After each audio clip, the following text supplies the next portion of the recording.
बहुतेक कार्यकर्ते on the way आहेत। ते कार्यकर्ते जसे आले तसं आपण रॅलीला पुढे सुरुवात करू। तर प्रत्येक कार्यकर्त्यांनी थोडंसं वेळेचं भान लक्षात घेऊन आपलं मत मांडायचं। आज या ठिकाणी लोकशाहीला मारक असणारी ईव्हीएम मशीन ज्या ठाण्याच्या कर्मवीर सुनील खांबे साहेबांनी फोडली, त्या क्रांतीभूमीला मी सर्वप्रथम या ठिकाणी नमन करतो। आणि त्याच कर्मवीर सुनील खांबे साहेबांना प्रमाण मानून आज या ठिकाणी मध्ये घामाच्या धारा अंगातून वाहत असताना आम्ही चोरी करून नाही, कोणाचा विनयभंग करून नाही, कोणाची छेडछाड काढून नाही, कुठल्या प्रकारचा गुन्हा करून नाही, या देशातली लोकशाही वाचवण्यासाठी जेलमध्ये जात आहोत। या देशातलं बुद्धांचं सर्वात मोठं बुद्ध विहार बोधी विहार वाचवण्यासाठी जेलमध्ये जात आहोत। मुस्लिमांच्या वक्फ बोर्ड सुधारणा विधेयक 2025 मागे घेण्यासाठी आम्ही जेलमध्ये जात आहोत। संतोष देशमुखांच्या हत्येची साक्ष ठेवून माणसाला माणूस म्हणून जगवण्यासाठी, ते भविष्य देण्यासाठी आम्ही जेलमध्ये जात आहोत।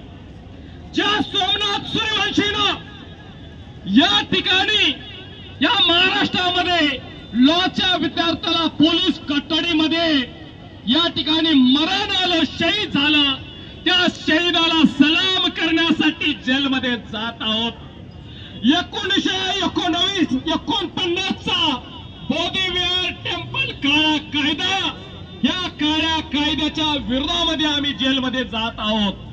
ज्या राहुल सोलापूरकरांनी आणि ज्या प्रशांत कोराटकरांनी छत्रपती शिवाजी महाराजांची बदनामी केली, आणि हे कोण आहे सदग्रस्त, त्यांना बाजूला करा, कोण आहे ते?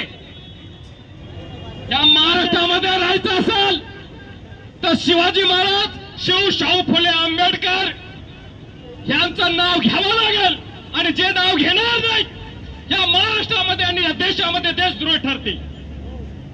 हा महाराष्ट्र टिळकाचा महाराष्ट्र नाही, सावरकरांचा महाराष्ट्र नाही, शाहू फुले अण्णाभाऊ लवमुक्ता साळवे यांचा महाराष्ट्र आहे।